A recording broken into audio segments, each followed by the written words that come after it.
नमस्कार मेरे प्यारे मित्रों, कैसे हैं आप सब। आप सबका बहुत बहुत स्वागत है। आज की इस वीडियो लेक्चर में मैं आपको एक बहुत ही इंपॉर्टेंट टॉपिक के बारे में बताने जा रहा हूं। टॉपिक का नाम है इंडियन डाइवोर्स एक्ट। तो चलिए शुरू करने से पहले मैं आप सबसे एक क्वेश्चन पूछता हूं कि हमारी सोसाइटी में डिफरेंट टाइप के रिलीजन्स है इंडियन टेरिटरी के अंदर। हमारे पास मुस्लिम रिलीजन भी है, यानी कि हमारे पास मुस्लिम कम्युनिटी भी है, हमारे पास क्रिश्चियन कम्युनिटी भी है, हमारे पास पारसी कम्युनिटीज भी है, हमारे पास हिंदू कम्युनिटी है, हमारे पास सिख कम्युनिटी है, हमारे पास ऐसी बहुत सारी कम्युनिटीज हैं। अब इनके लिए अपने अपने पर्सनल लॉज भी हैं। इनके पर्सनल लॉज से जो है इनकी जो मैरिजेस वगैरह होती है, और इनके पर्सनल लॉज के तहत ही जो है डाइवोर्स वगैरह होता है। और जो इंटर रिलीजन्स होते हैं, यानी कि दो रिलीजन्स जब आपस में कोई ऐसे मैरिज वगैरह कर रहे होते हैं, तो उनके लिए स्पेशल मैरिज एक्ट 1955 है ही। तो ऐसे ही एक पर्सनल लॉ की बात मैं आज इस वीडियो में आप लोगों के सामने करने वाला हूं। और ये जो पर्सनल लॉ है ये है इंडियन डाइवोर्स एक्ट 1869 का। ये कानून है। वहीं पे बात करें कि एक तरफ से तो हम सीधा डाइवोर्स बोल रहे हैं, वहीं पर जो पर्सनल लॉस पे, क्रिश्चियन पर्सनल लॉस के अंदर जो इनकी मैरिजेस वगैरह सोलमनाइज होती है, वो होती है क्रिश्चियन मैरिज एक्ट 1872 के तहत। ठीक है, तो फॉर द टाइम बिंग इतनी इंफॉर्मेशन आप लोग के लिए काफी थी। Indian divorce act 1869। ओवरऑल इस वीडियो में आपको ये पता चलने वाला है कि कौन कौन से वो ग्राउंड है जब आप क्रिश्चियन कम्युनिटी में रहते हुए डाइवोर्स ले सकते हैं, और कौन कौन से ऐसे ग्राउंड्स हैं जिस पे आपको जो है सेपरेशन मिल सकता है, मेंटेनेंस मिल सकता है। तो ये सारी चीजें हम यहाँ पर अच्छे से डिटेल में बात करने वाले हैं, डिस्कस करने वाले हैं। इंडियन डाइवोर्स एक्ट, जिसको कॉमनली डाइवोर्स एक्ट 1869 के नाम से भी जाना जाता है, और इसको कॉमनली, इसको जो बेसिकली क्रिश्चियन कपल्स में अगर कोई भी मैरिज डिस्प्यूट होता है और वो आपस में अगर डाइवोर्स वगैरह चाहते हैं, तो उस डाइवोर्स को सोलमनाइज कराने के लिए ये एक्ट बना हुआ है। यानी कि कोई भी मैरिज है उसको डिसॉल्व करवाना है, उसको डिसोल्यूशन ऑफ मैरिज अगर करवानी है, तो ऑन दैट सिनेरियो अगर दो कपल्स जो है वो क्रिश्चियन कम्युनिटी से बिलोंग करते हैं, तो उनके लिए जो है divorce, Indian divorce act 1869 apply होता था मैं इसलिए बोल रहा हूँ क्योंकि अभी रिसेंटली अमेंडमेंट आए हैं, और अमेंडमेंट के तहत जितने भी पर्सनल लॉज हैं डाइवोर्स से रिलेटेड, उनको जो है अमेंड कर दिया गया है, और एक नया लॉ आया है। वो अभी थोड़ी देर में मैं आपको बताने वाला हूँ। इसको इस एक्ट में ये कहा गया है, जैसे हर पर्सनल लॉ में डाइवोर्स की अगर बात होती है, तो वहां पर जैसे कोई भी अगर कपल जो है डाइवोर्स की पिटीशन फाइल करता है, तो कोर्ट कुछ इंस्टेंसेस वगैरह, कोई इंस्टेंसेस देखती है। देखिए, बहुत टाइप की पिटीशन फाइल की जाती है कोर्ट में, जैसे कि डिसोल्यूशन ऑफ मैरिज, यानी कि डाइवोर्स करवाने के लिए, और हो सकता है कि मेंटेनेंस के लिए कोई पिटीशन फाइल की जाए, हो सकता है कि बच्चों की कस्टडी के लिए कोई पिटीशन फाइल की जाए। मेंटेनेंस की अगर मैं बात कर रहा हूं, तो मेंटेनेंस को एलिमनी शब्द से भी हम जानते हैं। यहीं पर अगर कोई प्रॉपर्टी है, कोई एसेट्स है, तो उसको डिस्ट्रीब्यूट करने के बारे में भी यहाँ पर आपको पूरी जानकारी मिलने वाली है। अब देखिए, कुछ सिनेरियोज हैं जो कोर्ट चेक करेगी, अगर वो कंडीशंस फुलफिल होती हैं तो तब और तब जो है कोर्ट डाइवोर्स ग्रांट करेगा, और अगर नहीं फुलफिल होती हैं तो जो पिटिशन है डाइवोर्स की, डिसोल्यूशन ऑफ मैरिज की, उसको कोर्ट खारिज कर देगा। और हाँ, अगर कभी भी कोर्ट जो है ये डाइवोर्स की पिटिशन में अपनी जो है कंसेंट देता है, इसको वैलिड दे देता है, इसको डाइवोर्स को पास कर देता है, तो उस सिनेरियो में डिस्ट्रिक्ट कोर्ट में ये जो है सबसे पहले लोअर जुडिक्शन डिस्ट्रिक्ट कोर्ट होता है, और डिस्ट्रिक्ट कोर्ट में जैसे ही डाइवोर्स को फाइनल कर देते हैं, तो हाई कोर्ट पे ये एक बार कंफर्मेशन के लिए जाता है, और तब वहां से फाइनल ऑर्डर डाइवोर्स के लिए आता है।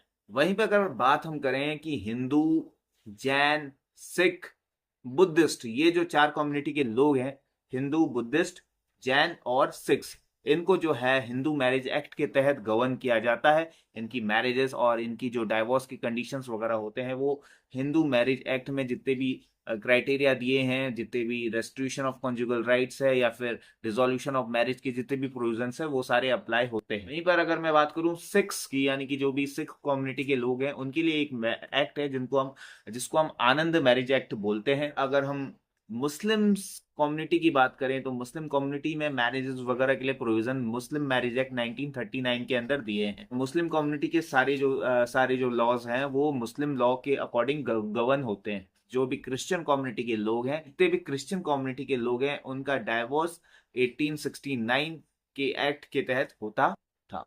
अब हम बात करते हैं कि grounds for dissolution of marriage. वो क्या ग्राउंड्स होंगे जब कोई भी मैरिज डिसॉल्व हो जाएगी, यानी कि डाइवोर्स हो जाएगा। तो चलिए शुरू करते हैं। तो ग्राउंड जानने से पहले सबसे पहले आपको ये जानना होगा कि ये डिसोल्यूशन ऑफ मैरिज की पिटीशन जाती कहाँ है। ये पिटीशन जाती है डिस्ट्रिक्ट कोर्ट में, यानी कि सेशन कोर्ट, जो डिस्ट्रिक्ट एंड सेशन कोर्ट होता है वहां पर ये फाइल होती है। और उसमें भी सिनेरियो आपको देखना पड़ेगा during the time of solemnisation of marriage.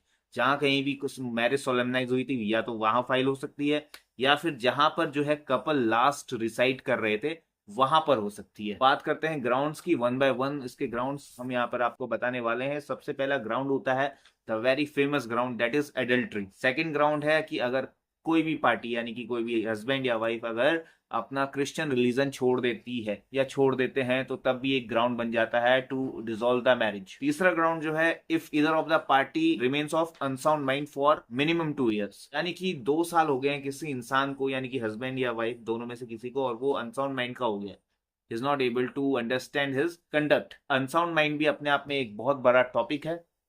जैसे कि अनसाउंड माइंड के जो फैक्टर्स होते हैं, जैसे कि इडियोसी और लूनेसी, मेंटल डिके, स्टूपिडिटी और इंसेनिटी। इस अनसाउंडनेस ऑफ माइंड को मैं एक अलग से टॉपिक में कवर करूंगा, और be there in the channel. अगर आप चैनल में नए हैं तो चैनल को सब्सक्राइब कर लीजिएगा, और अगर ये टॉपिक आपको अच्छा लग रहा है तो अपने दोस्तों के संग इसे शेयर भी कर सकते हैं, और एक लाइक भी कर सकते हैं, और कमेंट में अपना जो है रिप्लाई भी कर सकते हैं। मैं आपको ग्राउंड्स बता रहा था। एक ग्राउंड मैंने आपको जो तीसरा ग्राउंड बताया था वो था अनसाउंड माइंड, यानी कि if either of the party is of unsound mind for 2 years और मोर। इडियोसी जो टर्म है, यानी कि बढ़ती उम्र के साथ बच्चे की जो मानसिक शक्ति है उसका ग्रोथ ना होना कहलाता है इडियोसी। यानी कि बढ़ती हुई उम्र, यानी कि बढ़ती हुई आयु के साथ बच्चे की बुद्धि का विकास ना होना, वो कहलाता है इडियोसी। ये a person that have no internal of sanity. पर बात करें लूनेसी की, तो लूनेसी में देयर सर्टेन टाइम पे ओकेशनल ओकेशनल टाइम पे the person is of sound mind, and occasional time पे person is of unsound mind. साल में आधे टाइम तो वो जो है अनसाउंड रहता है माइंड का, यानी कि उसके पास सोचने समझने की शक्ति नहीं है, वो रेशनल जजमेंट नहीं फॉर्म कर सकता। और साल के आधे टाइम पे वो जो है एकदम बिल्कुल सेन हो जाता है, उसको सब कुछ पता रहता है, उसको सब कुछ पता रहता है कि इस ये जो करने से इसका रिजल्ट क्या होगा। यानी कि लूनेसी में जो ओकेशनल अनसाउंडनेस है वो आधी आधी है, आधे टाइम ओकेशनली साउंड और आधे टाइम ओकेशनली अनसाउंड। वहीं पर अब हम बात करते हैं इंसेनिटी। इसमें भी जो है आधे यानी कि वो जो है ओकेशनली अनसाउंड रहता है, और कभी कभी जो है वो साउंड माइंड का रहता है, यानी कि कभी कभी उसमें सोचने समझने की तार्किक शक्ति आ जाती है, और कभी कभी वो इनकेपेबल होता है कि जो भी चीज डील हो रही है उसके क्या परिणाम हो सकते हैं। लेकिन इंसेनिटी में जो ओकेशनली अनसाउंड माइंड की जो पीरियड है ना वो लार्ज है, यानी कि अगर मान लीजिए 8 साल में 8 महीने कोई पर्सन अनसाउंड है, सिर्फ 4 महीने के लिए वो साउंड पर्सन है। यानी कि वो साल के 8 महीने तो जो है पागल सा रहता है, और साल के 4 महीने वो जो है कैपेबल होता है, जो भी चीज उसे सोचने समझने की शक्ति सही होती है वो भी काम सही तरीके से कर पाता है। कि हम कहेंगे period of occasional soundness is less and period of occasional unsoundness is more. इसी का जस्ट उल्टा है स्टूपिडिटी। स्टूपिडिटी में ये होता है कि period of soundness mind is more, यानी कि साल के 8 महीने वो बिल्कुल नॉर्मल रहता है, सारी चीजें अच्छे से एक्टिविटी करता है, लेकिन साल के हो सकता है कि 4 महीने जो है वो अनसाउंड रहे, उसके पास रेशनल जजमेंट करने की शक्ति ना हो, उसको ये नहीं पता है मैं क्या गलत कर रहा हूँ क्या सही कर रहा हूँ। यानी कि इन case of insanity period of occasional soundness more and period of occasional unsoundness of mind is less. फिर एक फैक्टर आता है जो कि अनसाउंडनेस को कॉज करता है, लास्ट फैक्टर जो है मेंटल डिके। मेंटल डिके मतलब मेंटल डिके यानी कि एक तो जो है बुढ़ापे के कारण, यानी कि माइंड डिके हो जाता है, क्षतिग्रस्त हो जाता है मेंटली, और हो सकता है कि कोई ड्रग्स वगैरह ले रहा हो, इंटॉक्सिकेशन वगैरह ले रहा हो, तो उसकी वजह से भी माइंड का डीके हो जाता है, यानी कि मेंटल डीके हो जाता है। अब देखिए जो बीमारी होती है ना वो या तो हो सकता है कि हमें कोई किसी भी एज के टाइम पीरियड पे आ जाए, ज्यादा शराब पीने से आ जाए, ज्यादा ड्रग्स वगैरह करने से आ जाए, तो ये जो बीमारी होती है इसे बोलते हैं अल्जाइमर। अल्जाइमर में व्यक्ति की ऐसी कंडीशन होती है कि उसे कुछ याद नहीं रहता, वो पूरी तरीके से सब कुछ भूल जाता है, अपंग हो जाता है दिमाग से। और दूसरी बीमारी होती है जो कि मेंटल डिके को फॉर्म करती है, वो होती है डिमेंशिया। डिमेंशिया में पार्शियली याद रहता है और पार्शियली वो भूल जाता है। सपोज आज मैं आपसे मिल रहा हूँ, आपको मैं आपसे मेरी जो है इंट्रोडक्शन वगैरह हुई और दो चार बार और होती है, और मैं जो है अपने काम पे व्यस्त हो जाता हूँ, और फिर उसके बाद आप मेरे सामने सडनली आते हैं तो मेरी आंखों में ब्लर सा होता है और मैं आपको भूल जाता हूँ। आपसे जो मैंने बात की वो मैं भूल जाता हूँ। मुझे कुछ कुछ याद रहता है कि हाँ तुमने मुझे याद दिलाई, हाँ तुम मुझे मिले थे, मैं तुम्हें नहीं भूला था। पार्शियली तरीके से चीजें याद रहती हैं। तो ये होती है मेंटल डिके की प्रॉब्लम। एक तो ओल्ड एज, जब इंसान बूढ़ा हो जाता है तो सटिया जाता है। ऐसा माना जाता है कि इंसान जब बूढ़ा हो जाता है और उसको जो है अच्छे से उसको संगति नहीं मिलती है, उसको इन्वायरमेंट नहीं मिलता है, तो उसका जो है माइंड अंदर ही अंदर इरिटेट करने लगता है। वो जो है एक फेज में चला जाता है जिसको हम बोलते हैं डिप्रेशन, जिसको हम बोलते हैं एंजाइटी। ये आजकल यूथ्स में भी देखने के लिए मिल रहा है। एंगर भी उसका एक रीजन है। मेंटल डीके की जो डिजीज बताई अल्जाइमर, डिमेंशिया, डिमेंशिया में पार्शियली याद रहता है, अल्जाइमर में पूरी तरीके से इंसान भूल जाता है। तो 3 ग्राउंड में आपको अभी तक बता चुका हूं डिसोल्यूशन ऑफ मैरिज के। पहला ग्राउंड मैंने आपको बताया, कोई भी पार्टी एडल्ट्री कमिट करती है, यानी कि अपने हस्बैंड या अपनी वाइफ के साथ साथ किसी दूसरी पार्टी के संग सेक्सुअल इंटरकोर्स में इन्वॉल्व होती है, ऑन दैट सिनेरियो के कहलाया जाएगा कि किसी भी पार्टनर ने एडल्ट्री की है।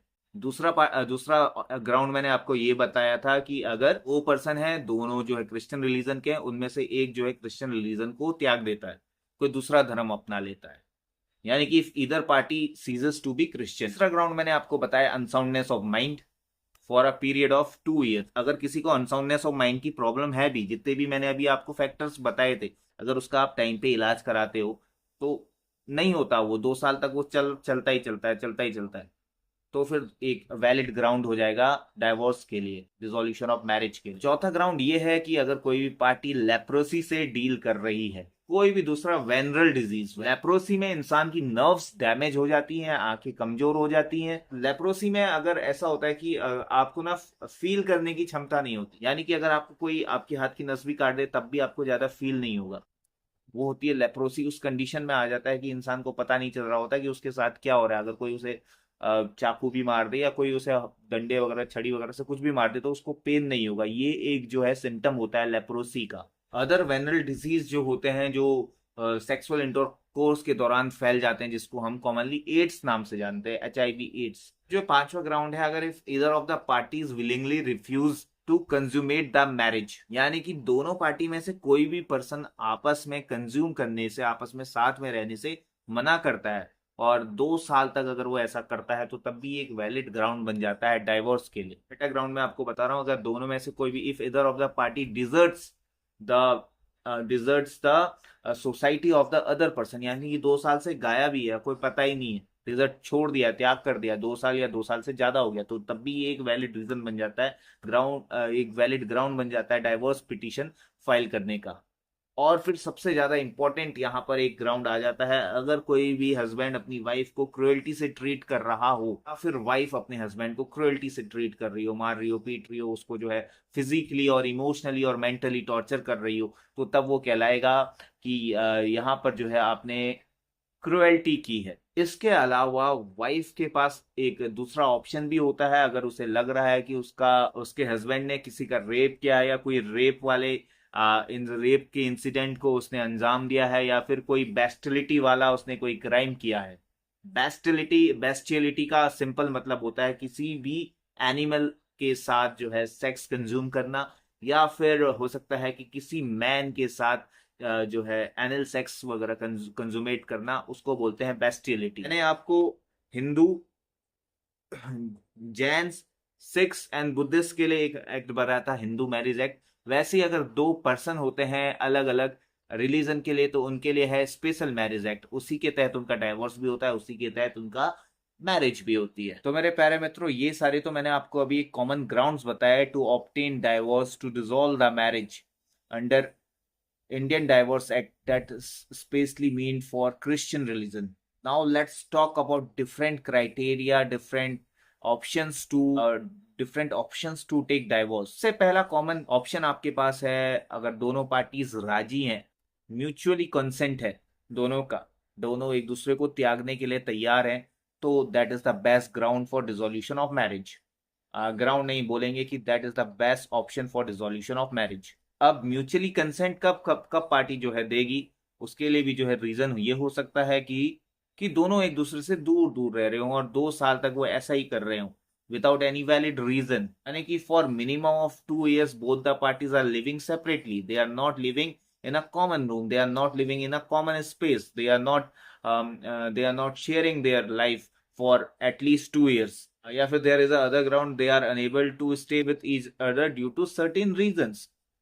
मेरा मतलब कहने का ये है कि म्यूचुअली कंसेंट से अगर कोई डाइवोर्स उनको चाहिए, डिसॉल्व करवानी है मैरिज, तो उनको ये ग्राउंड्स दिखाने पड़ेंगे कि 2 साल से उनका जो है आपस में कोई टच नहीं है, दोनों एक दूसरे से दूर रह रहे हैं, और जो भी मेंटेनेंस वगैरह का खर्चा है, बच्चों को लेके जो उनकी केयर टेकिंग का जो भी सिनेरियो है उसको लेके उनका कोई विवाद नहीं है, मेंटेनेंस को लेके उनका कोई आपस में कोई डिस्प्यूट नहीं है, सब उन्होंने पहले ही सॉर्ट आउट कर लिया है। तो तब भी that is a very easy and clear way to obtain divorce.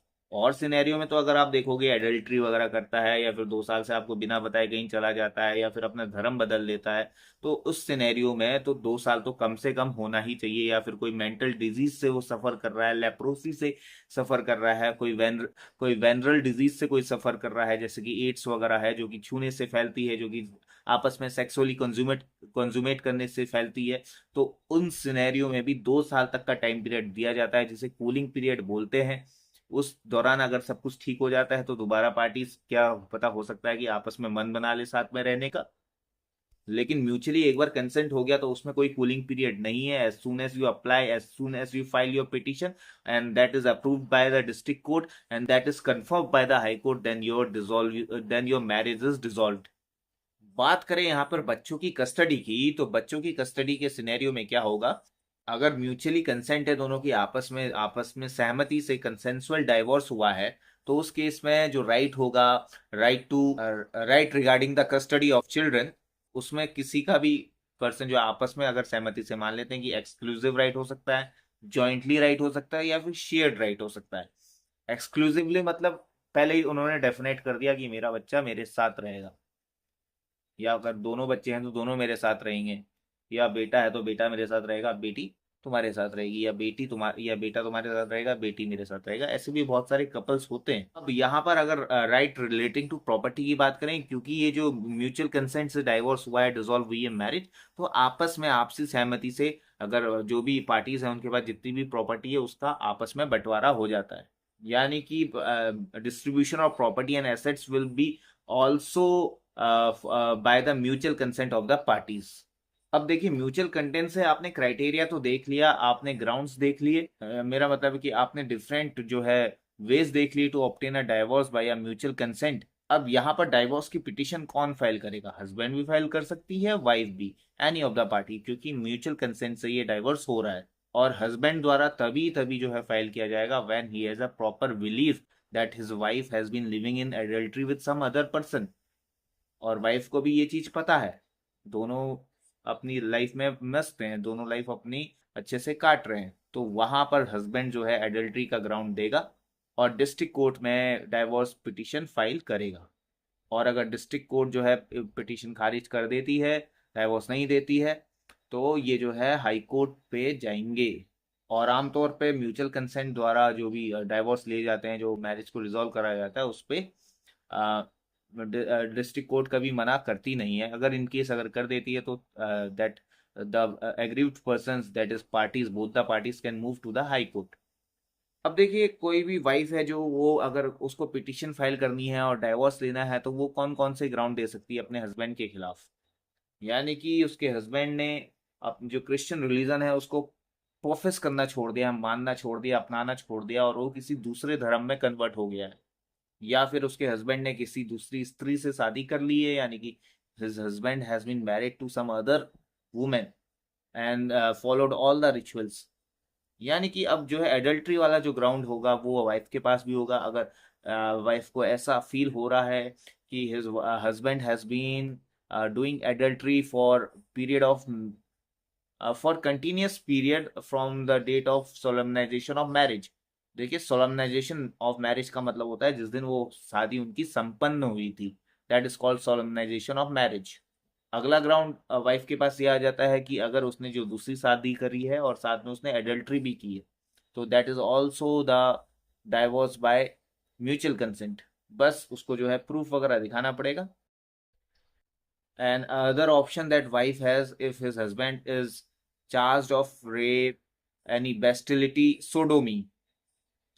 तो मेरे प्यारे मित्रों, सोडोमी का मतलब होता है sex between the same gender, homosexuality. ठीक है, यानी कि आदमी आदमी से अगर उसको लगता है कि उसका हस्बैंड किसी दूसरे इंसान के साथ अगर कोई ऐसा सेक्सुअल रिलेशन क्रिएट कर रहा है तो that comes under sodomy. In fact कहने का मतलब वो गे है। और अगला इंपॉर्टेंट ग्राउंड ये है कि अगर उसका हस्बैंड, वाइफ का हस्बैंड जो है वो उसके संग मारपीट करता है, क्रुएल्टी करता है, उसको प्रताड़ित करता है शारीरिक रूप से, मानसिक रूप से, ठीक है, तो और उसके साथ साथ जो है वो किसी दूसरी स्त्री के साथ कंजुमेट कर रहा है, सेक्सुअल रिलेशंस बना रहा है, यानी कि एक एडल्ट्री कर रहा है, और साथ में धमकी भी दे रहा है, मार भी रहा है उसको, उसके संग वायलेंस भी कर रहा है। और फिर लास्ट जो ऑप्शन है उसमें ये कि अगर वो आपसे जो है दूर रह रहा है और दूर रह के एडल्ट्री कर रहा है। ओवरऑल कहने का मतलब एडल्ट्री जो है एक मेन मुद्दा बन जाता है ग्राउंड ऑफ डाइवोर्स का, ग्राउंड का। अब मेरे प्यारे मित्रों, जरूरी नहीं है कि डिस्ट्रिक्ट कोर्ट में जैसे ही आप पिटीशन फाइल करते हो, डिस्ट्रिक्ट कोर्ट में एक डिस्ट्रिक्ट जज होते हैं जिन्हें हम फैमिली कोर्ट नाम से जानते हैं, फैमिली जज जिसे हम बोलते हैं, कुटुंब न्यायालय हिंदी में नाम होता है। तो जरूरी नहीं है कि वो आपकी पिटीशन को एक्सेप्ट कर ही ले, हो सकता है कि वो आपकी पिटीशन को खारिज भी कर दें और फेंक दे टेबल से बाहर। अब इस किस केस में जो है वो केस को डिसमिस करेंगे कि अगर जो है प्रॉपर एविडेंस फाइल नहीं किए गए हों कोर्ट में, क्योंकि कोई भी पर्सन नहीं चाहता, मैरिज जो एक बहुत पायस रिलेशन होता है, ये जो दो इंसानों को, दो आत्माओं को बांटता है और दो परिवार को बांटता है और बहुत सारे लोगों को आपस में एक बांटता है। ठीक है, और इसको कोई तोड़ना नहीं चाहता। इसलिए जब तक आपके पास प्योर एविडेंस नहीं है कि किसी के खिलाफ, तो कोर्ट बिल्कुल आपको डाइवोर्स ग्रांट नहीं करेगी। और वैसे भी डाइवोर्स लेगा कौन, जब कोई जो इन सारी परेशानियों से जूझ रहा होगा, अगर किसी की हस्बैंड या वाइफ एडल्ट्री कर रही होगी, या किसी का हस्बैंड या वाइफ उसके संग मारपीट करता होगा, सेक्सुअल वायलेंस करता होगा, फिजिकल वायलेंस करता होगा, मेंटली वायलेंस करता होगा, उसे मानसिक रूप से प्रताड़ित करता होगा, ये सारी तमाम चीजें अगर उसके साथ हो रही हैं, या उसके साथ पे नहीं रह रहा है, 2 साल तक उसको छोड़ के चला जाता है, किसी दूसरी स्त्री के संग रहता है, या इन द सेम सिनेरियो अगर किसी की वाइफ उसे छोड़ के भाग जाती है, 2 साल तक नहीं रहती है। और पहला केस तो ये हो गया जब आपका डाइवोर्स की जो पिटीशन है वो खारिज कर दी जाएगी, वो तब जब आप प्रॉपर एविडेंस कोर्ट में सबमिट नहीं करोगे। और दूसरा, अगर आपने एविडेंस सबमिट भी करते हो और कोर्ट को लगता है कि ये प्रॉपर एविडेंस नहीं है, यानी कि वो जो एविडेंस है उससे इस चीज का तो नहीं बिल्कुल पता लग रहा कि from the time of solemnisation of marriage the other party, यानी कि जो भी पिटिशनर कोई भी हो सकता है, हस्बैंड या वाइफ, जो दूसरी पार्टी है जिसके कहने पे उसने एडल्ट्री जैसा कोई अपराध किया है, वो इस एविडेंस, जो भी आपने एविडेंस दिया है उससे बिल्कुल शो नहीं हो रहा है। उस ग्राउंड पे भी कोर्ट आपकी पिटीशन रिजेक्ट कर देगी। फिर एक इंपॉर्टेंट ग्राउंड यहाँ पर ये है, जब कोर्ट आपकी डाइवोर्स की पिटीशन जो है वो खारिज कर देगी, अगर दो यानी कि देखिए 3 पार्टी तो होंगी, एक हस्बैंड होगा, एक वो, एक उसका, एक वो, एक एक हस्बैंड, एक वाइफ, और एक वो कोई और, हस्बैंड की तरफ से भी हो सकता है, वाइफ की तरफ से भी हो सकता है। तो इस केस में अगर जो पार्टी है, जैसे दो वाइफ, जैसे एक हस्बैंड है, मैं हूँ, मेरी एक वाइफ है, और मेरा कहीं एक्सटर्नल अफेयर चल रहा है, अभी आपस में भिड़ जाते हैं, तो उस सिनेरियो में भी आपकी जो पिटीशन है वो खारिज कर दी जाएगी।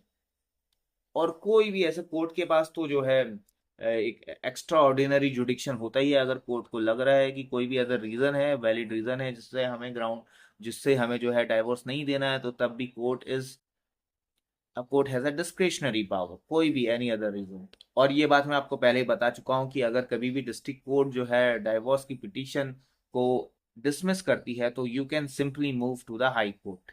तो ये तो सिनेरियो था कि कब जो है कोर्ट आपकी डिक्री को खारिज कर देगी, या फिर जो ये कहते हैं आपकी प्लेंट को ही खारिज कर देगी। डिक्री तो बाद में आएगी ना, वो सुनेगी नहीं प्लेंट को। अब ये है कि कब आपको डिसोल्यूशन ऑफ मैरिज की डिक्री मिलेगी। डिक्री मतलब एक जजमेंट मिलेगा, एक ऑर्डर मिलेगा कोर्ट का, जिसमें लिखा होगा कि your marriage has been dissolve. कब वो जो है डाइवोर्स की डिक्री या डिसोल्यूशन ऑफ मैरिज की डिक्री जो है दे देगा कोर्ट। सिंपल सी बात है, जब भी आप एविडेंस, जो भी आपने चार्ज लगाए हैं, उस पर एडल्ट्री का चार्ज लगाया है, वायलेंस का लगाया है, क्रुएल्टी का लगाया है, या फिर जो भी है अबेंडेंट का लगाया है, बाइगेमी का लगाया है, जो भी चार्ज आपने लगाए हैं, अगर वो आप प्रूव कर देते हैं with the help of evidence, then only that is the sufficient ground for obtaining the decree of dissolution of marriage in Indian divorce act 1869। ये तो था सिनेरियो में अगर डिस्ट्रिक्ट कोर्ट रिजेक्ट कर देती है आपकी प्लेंट को। वहीं पे अगर आप डिस्ट्रिक्ट कोर्ट जो है पास कर देती है, डिक्री दे देती है मैरिज को डिसॉल्व करने का, तो फिर ये जो है पिटीशन जाएगी, ये जो डिक्री हाई कोर्ट के पास जाएगी कंफर्मेशन के लिए। हाई कोर्ट उनसे पूछेगा कि आप जो है रियल में डाइवोर्स लेना चाहते हैं, कहीं कोई दबाव तो नहीं है, कोई एंड्यू इन्फ्लुएंस तो नहीं है, कोई कोवर्जन तो नहीं है, कोई फ्रॉड वगैरह, कोई मिसरिप्रेजेंटेशन तो नहीं है आपस में। एक बार जो है समझ लो, सोच लो। You will be granting a good time, good enough time, क्योंकि marriage is a very pious relation, ऐसे ही इसको नहीं तोड़ा जाता। यानी in case of confirmation of the decree which is pass by the district court, that will be confirm by high court. अब देखिए, कोर्ट आपको decree of nullity of marriage भी दे सकती है। नलिटी ऑफ मैरिज का मतलब ये, यानी कि ये जो शादी जो है शुरू से ही वॉइड थी, ये लॉ की नजरों में कोई शादी ही नहीं थी, तो किस सिनेरियो में वो जो है decree of nullity of marriage court देगी। यानी कि समझिएगा, डिसोल्यूशन ऑफ मैरिज यानी कि डाइवोर्स की नौबत तो तब आएगी ना जब आपस में आपकी जो मैरिज है वो वैलिड होगी। अगर मैरिज वैलिड ही नहीं है, वो वॉइड है, तो वहां पे डिक्री ऑफ डिसोल्यूशन का तो कोई सवाल ही नहीं उठता। अब कोई भी पार्टी जो है nullity of decree for nullity of marriage की पिटीशन लेके कोर्ट जा सकता है, और वो ग्राउंड्स बता सकता है कि मुझे इस ग्राउंड पे अपनी मैरिज को declare of nullity of marriage, यानी कि ऐसे ग्राउंड्स जो कि जैसे शादी के टाइम पे हमको पार्टी में से किसी भी पार्टी को, दूसरी पार्टी को बताया नहीं था कि ये जो है दिमाग से पैदल है, यानी कि उसकी जो मेंटल डिजीज थी वो छुपाई थी। या फिर जो है during the solemnisation of marriage, party में से जो हस्बैंड है उसके बारे में ये बताया जाता है कि वो जो इम्पोर्टेंट था, वो उसका इम्पोर्टेंट होने का जो रीजन है वो बताया नहीं था वाइफ को, यानी कि एक फ्रॉड किया गया। क्योंकि देखिए, मैरिज जो है आपस में एक कॉन्ट्रैक्ट ही तो है, और कॉन्ट्रैक्ट के एसेंशियल एलिमेंट है कि fraud, misrepresentation, undue influence, coercion, इनसे अगर जो है कोई कॉन्ट्रैक्ट किया जाता है तो वो कॉन्ट्रैक्ट एब इनिशियो वॉइड होगा। ठीक है, पहला तो जो है impotency of the husband. Important का मतलब अगर सिंपल सी भाषा में अच्छे से अगर मैं बोलूं कि he is not capable to reproduce, that is the main function of the marriage, that is the main motive of the marriage. फिर एक जो ग्राउंड है कि during the time of solemnisation of marriage, this fact was hidden from the party, that either of the party was in the stage of lunatic है या फिर idiot है during the time of solemnization of marriage, so that is also a good ground for obtaining a decree of nullity of marriage। या फिर एक दूसरा अच्छा ground ये है कि during the time of marriage कोई जो दूसरी पुरानी जो शादी है, प्रीवियस जो शादी है, ऑलरेडी वो शादीशुदा है, ये चीज आपसे छुपाई गई हो, आपको आपके संग ये फ्रॉड किया गया हो, आपको जो है मिसरिप्रेजेंट किया गया हो, ये सब चीजों को जानने के बाद high court can easily pass the decree of nullity of marriage after seeing that if any marriage has been or any consent has been received by the way of fraud, या फिर कोई जोर जबरदस्ती करके कंसेंट शादी की receive की गई हो। अब तीसरी इंपॉर्टेंट बात जो है, सबसे मेन इंपॉर्टेंट बात हम ये करते हैं जो ज्यादातर पार्टीज करती हैं, जिसको बोलते हैं जुडिशियल सेपरेशन। यानी कि अब जो है एक लीगली तरीके से आपको एक डिक्री दे दी जाएगी कि आपको जो है जुडिशियली सेपरेट रहना चाहिए। अब इस जुडिशियल सेपरेशन के दौरान अगर कोई जो है, कोई भी हस्बैंड वाइफ के पास जाता है या फिर वाइफ हस्बैंड के पास जाती है, तो वो हो जाएगा illegal. Illegal in the sense, illegal इस सेंस में हो जाएगा क्योंकि जो है उनकी जो जो डिसोल्यूशन, ये जो जुडिशियल सेपरेशन मिला है, इसका मतलब ये नहीं है कि उनकी शादी समाप्त हो गई है। शादी उनके उनकी अभी भी एग्जिस्ट करती है, और इसका सिंपल सा मतलब यही है कि उनको जो है दूसरी शादी करने का कोई राइट नहीं है। जुडिशियल सेपरेशन भी जो है इन्हीं ग्राउंड्स पे लिया जाता है, अगर एडल्ट्री कमिट की गई है, अगर क्रुएल्टी हो, या फिर अगर जो है आपने पार्टी को डिजर्ट कर दिया है without any reasonable excuse for more than 2 years, छोड़ दिया है, तो फिर से यहाँ पे डिस्ट्रिक्ट कोर्ट या high court in whose jurisdiction the petition is filed for judicial separation, अगर उनको लगता है कि पिटीशन में फाइल किए गए फैक्ट और एविडेंस के हिसाब से सब कुछ सही पाया जाता है, तो then the court will pass the decree of judicial separation. अब सबसे इंपॉर्टेंट चीज यहाँ पर आती है कि कस्टडी ऑफ चिल्ड्रन, चिल्ड्रन की कस्टडी किसको मिलेगी। ये इस चीज पे डिपेंड करता है कैपेबिलिटीज ऑफ द पेरेंट, कि कौन कितना ज्यादा सक्षम है। कोई अगर जॉब वगैरह करता है वो उसको पाल सकता है। मोस्ट ऑफ द केसेस में जो कस्टडी होती है चिल्ड्रंस की, वो हाउसवाइफ, वो मदर को दी जाती है। यानी कि क्योंकि मोस्ट ऑफ द केसेस में जो हाउसवाइफ होती है और जो मदर होती है वो एक हाउसवाइफ गृहिणी होती है, तो मोस्ट ऑफ द सिचुएशन में हाउसवाइफ को ही बच्चे की कस्टडी दी जाती है, ताकि क्योंकि वो ही जो है उसका अच्छे से केयर कर सकेगी, उसको अच्छे से पढ़ा लिखा सकेगी। और ऑन दैट सिनेरियो अगर हाउसवाइफ है तो मेंटेनेंस ग्रांट होगा, हस्बैंड जो है मेंटेनेंस कहीं से भी देगा, वो देगा ही देगा। यानी कि in that cases father is directed to provide financial support to the mother, of that particular child. तो ये तो बात हो गई कस्टडी ऑफ चिल्ड्रन की। अगर अब बात आती है एलिमनी की, एलिमनी या फिर हम कहें मेंटेनेंस यानी कि भरण पोषण, और ये 99% ऑफ द केसेस में हस्बैंड को देना ही देना होता है। जो हस्बैंड अगर उसकी वाइफ इनफ सफिशिएंट भी है, ठीक है, अगर वो खुद की जॉब वगैरह भी करती है, तो तब भी जो है हस्बैंड को मेंटेनेंस एक जो है देना ही पड़ता है, क्योंकि मैं जो है उसका कर्तव्य बनता है, उसकी ड्यूटी है towards his wife, towards his children.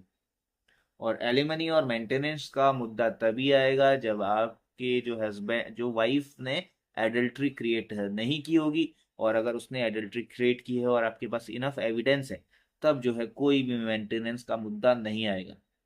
तो चलिए अब मैं आपको एक केस लॉ बताता हूँ। इस केस लॉ का नाम है मेजर फ्रैंक रेल्स्टन सैमुअल राज वर्सेस केजिया पद्मनी स्वेनिया पंदन 2016 का ये केस लॉ है। इस पर्टिकुलर केस में जो वाइफ होती है अपने हस्बैंड को छोड़ देती है, साथ में नहीं रहते हैं, तो हस्बैंड जो है आरसीआर की पिटीशन फाइल करता है, यानी कि रेस्टिट्यूशन ऑफ कॉन्जुगल राइट्स।